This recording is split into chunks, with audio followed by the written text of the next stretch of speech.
Bonjour et bienvenue dans notre nouveau numéro IT Le Mag. J'ai le plaisir aujourd'hui de recevoir Jean-François Beuze, président directeur général de la société Sifaris. Jean-François, bonjour. Bonjour. Donc, vous êtes ancien collaborateur de la société CDC, entreprise, filiale de la Caisse des dépôts et consignations. Vous avez 15 ans d'expérience dans le domaine des technologies du système d'information. Tout à fait. Vous vous êtes spécialisé récemment dans les technologies et la sécurité en particulier. Et vous êtes membre d'un certain nombre d'associations et vous intervenez régulièrement dans les médias. Aujourd'hui, et pour compléter une émission précédente que nous avions réalisée ensemble, nous allons préciser sur les aspects techniques ce que l'on entend par la cybercriminalité et la cybersécurité. Vous allez pour cela nous donner quelques exemples précis si vous le pouvez. Nous allons également projeter ça sur, on va dire, les nouvelles technologies du cloud et le cloud computing, et ce que ça représente dans le cloud. Et puis, on pourra peut-être rapidement parler, si vous souhaitez, un petit peu de la dernière actualité qu'il y a eu sur le programme Pergam, et en gros, quel est votre avis là-dessus? Très bien. Donc, comme je vous disais, vous êtes également président directeur général de la société Sifaris. Donc, c'est une société française créée en 2008. Et vous accompagnez les entreprises dans leurs problématiques de sécurité, d'audit, d'analyse, sur tous les sujets de l'IT, des technologies de l'information en règle générale. Donc, Jean-François, sur la cybercriminalité, aujourd'hui, est-ce que vous pouvez nous présenter, puisque je pense, pour ceux qui nous regardent aujourd'hui, ils n'ont pas forcément l'appréciation de ce qu'on entend par cybersécurité. On sait très bien que ce sont des attaques qui proviennent d'endroits assez anonymes, qui attaquent des entreprises, des particuliers. Comment ça se schématise simplement? Alors, il est vrai que la cybercriminalité, comme on l'entend, c'est une criminalité qu'on ne voit pas. Pourquoi? Parce qu'elle est sur le cyberespace. Donc aujourd'hui, la cybercriminalité par rapport à la criminalité traditionnelle, dite traditionnelle, c'est qu'on utilise des moyens technologiques pour pouvoir l'accomplir. Donc ces moyens sont des ordinateurs, des applications qui vous permettent justement de lancer des attaques à travers le web pour pouvoir atteindre une cible. Donc l'ensemble de ce processus met à mal un certain nombre d'entreprises et des infrastructures des entreprises. Aujourd'hui, vous avez deux types de cybercriminalité. La cybercriminalité qui est plutôt orientée entreprise, là où on voit aujourd'hui des attaques de type DDoS, des attaques... DDoS, vous pouvez nous expliquer en gros ce que c'est? C'est du déni de service sur des infrastructures, sites internet, réseaux télécoms, etc.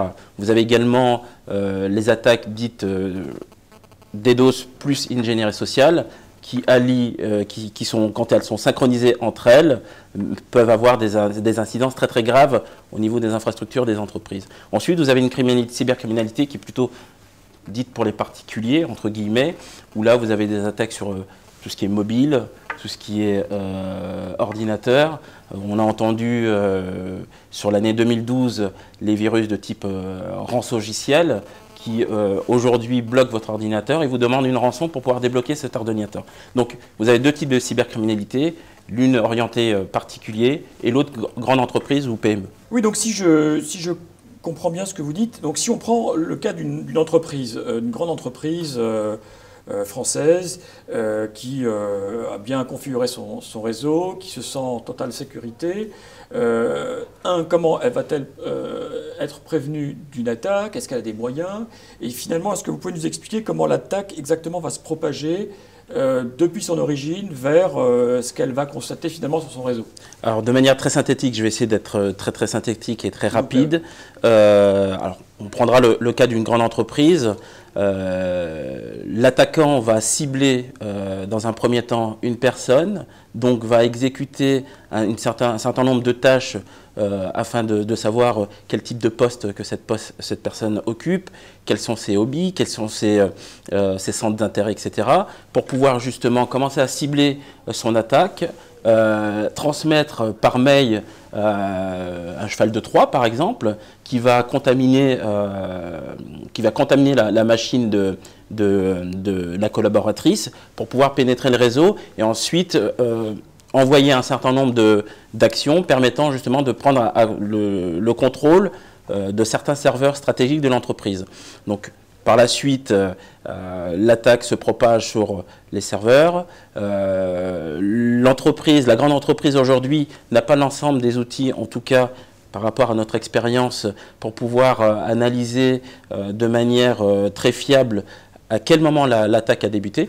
Donc une attaque peut débuter, on l'a vu Areva par exemple, on l'a vu également au ministère des Finances, où l'attaque avait commencé déjà depuis plusieurs mois et les services de sécurité, en tout cas informatiques, se sont aperçus au bout de quelques mois que cette attaque avait déjà été lancée et avait déjà récupéré un certain nombre de fichiers de l'entreprise. D'accord. Donc je comprends. Et à ce moment-là, est-ce qu'on peut considérer qu'il est encore temps d'arrêter l'hémorragie ou le feu, ou bien il est déjà trop tard pour l'entreprise? Alors la problématique aujourd'hui au niveau des entreprises, c'est qu'elles ont des outils. Mais elles ne sensibilisent pas assez les utilisateurs aux risques qu'elles encourent à discuter sur des réseaux sociaux de l'entreprise dont elles dépendent, des affaires dont elles gèrent, qui créent des risques, en tout cas potentiels pour l'entreprise dans le cadre où il y a des informations soit confidentielles ou des brevets à protéger, ce qui permet à des pirates d'exécuter on appelle l'ingénierie sociale, justement un certain nombre d'informations permettant justement de récolter ces informations pour pouvoir attaquer l'entreprise. D'accord. Et selon, par exemple, selon les études et les audits que vous lancez au sein de votre société, Syfaris, est-ce que vous pensez que finalement le but recherché est de nuire sur le contenu, c'est simplement de manifester l'intérêt sous la forme de l'attaque, quelle que soit sa forme, ou bien c'est pour usurper, c'est pour, on va dire, récolter de l'information confidentielle? Quelle est la part d'intérêt qu'ont les hackers à rentrer sur tel et tel réseau? Je vous dirais, tout dépend de la taille de l'entreprise, tout dépend du nom de l'entreprise.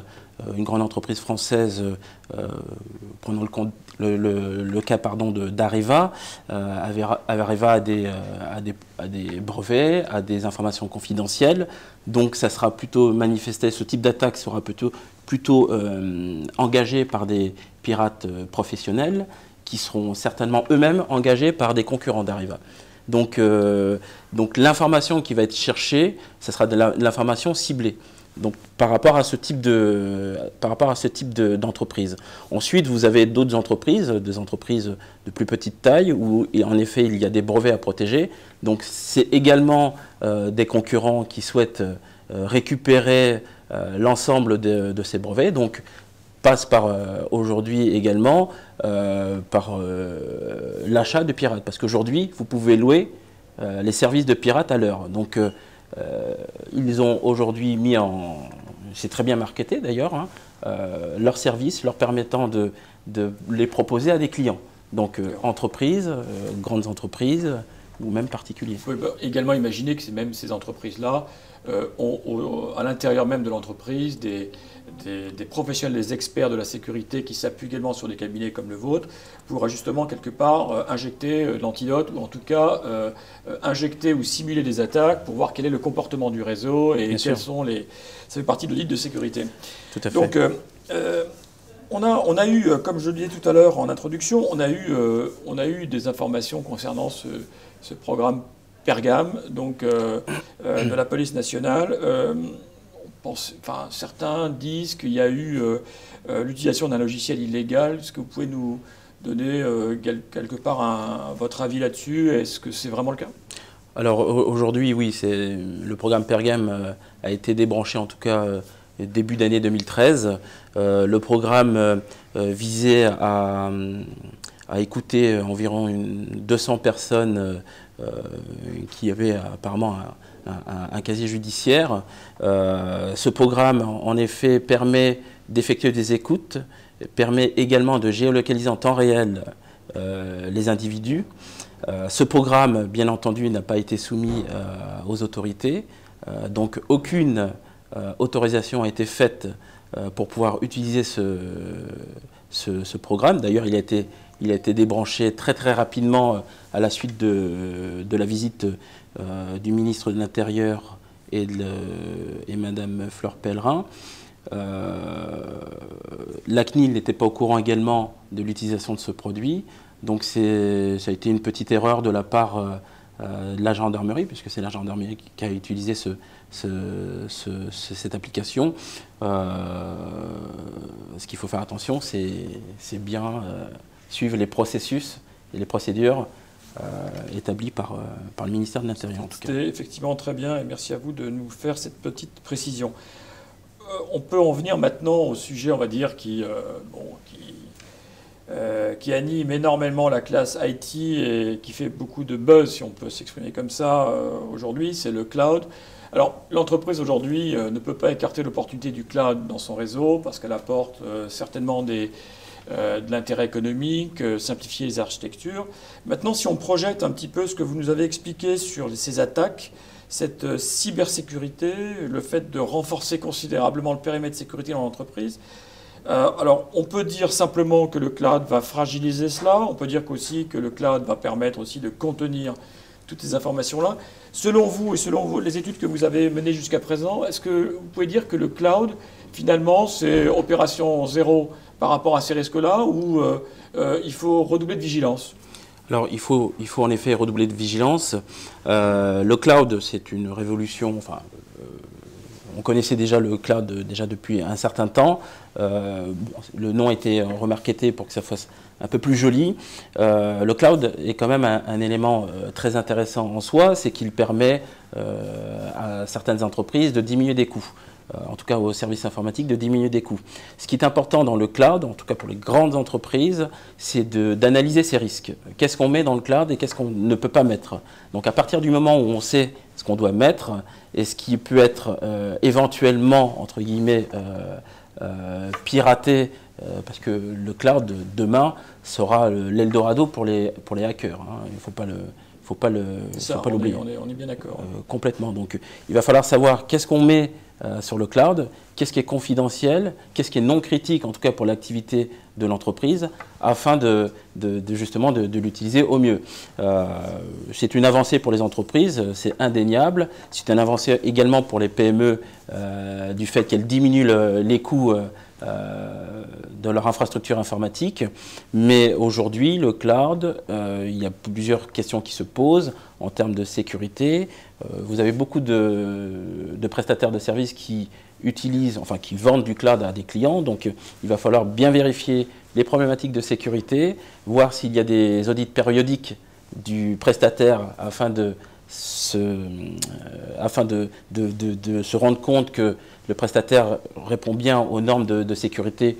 Imaginons, partons sur la norme ISO 27001 sur les règles de sécurité pour les télécoms, pour les revendeurs de cloud.